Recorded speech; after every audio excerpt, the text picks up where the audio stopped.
le zanlam railway station Sairang anon block le zoi do na ni ei tuna trending hi rajdhani daru borvela lo theng khania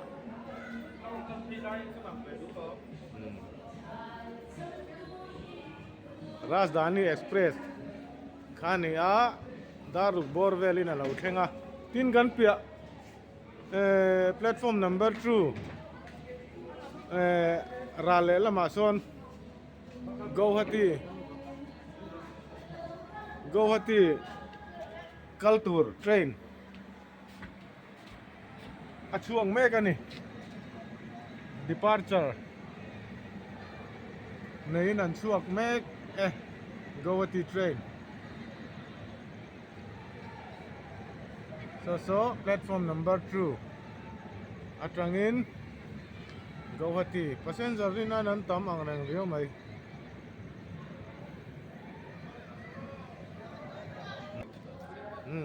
Rajdhani Express yan lunga tileng ve sim sima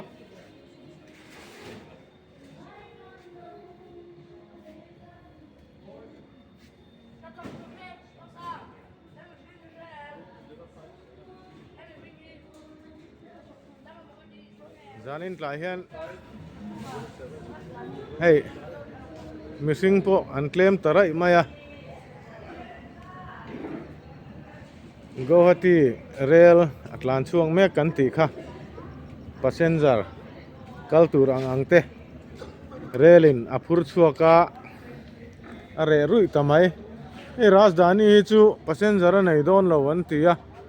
ti hian atlan kir le top don ning in an soya e eng ti kang atlan chu don ro kan khachi alo ani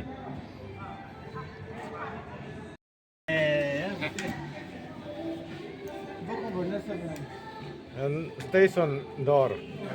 look light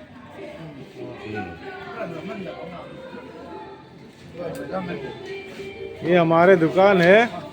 सब यात्रा करने वाला यहाँ से सामान जो चाहिए मांग के ले सकता है कमती से बेचते हैं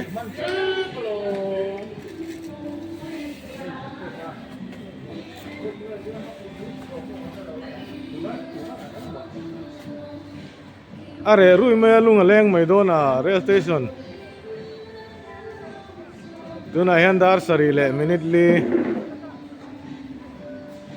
are mek ani are tharui rui khom mai hai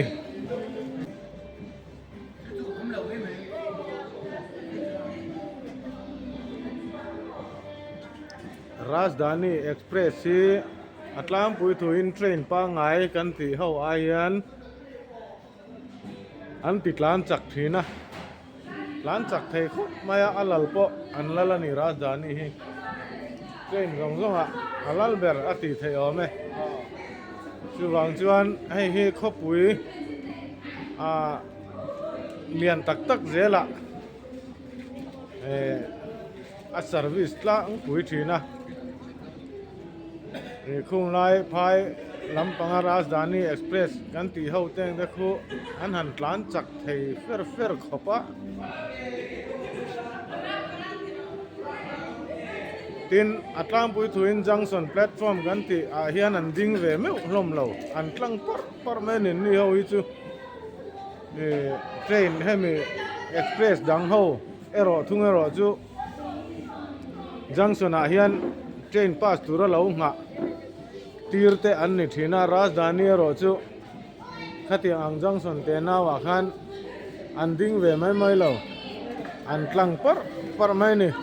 station lian tham deu zela passenger hi an drop in an la tlang puya chu Rajdhani Express kan mel riat dan ani amei lampang tilam so amei mong lam ani hei pon lama passenger chan na lama han kan chuaka hei hi alan dan ani passenger chang ve to lo nil kan han tiang kha an om nu la then chun hot then to a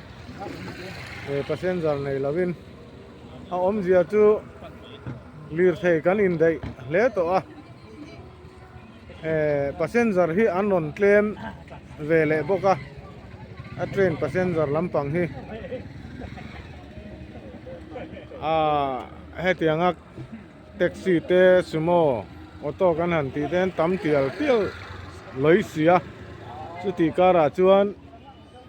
train passenger hi an on claim tial tial thunga chumi ani awang chuan lir thei passenger chang te chang thon passenger mu zo lo enge mo zat an om ta ani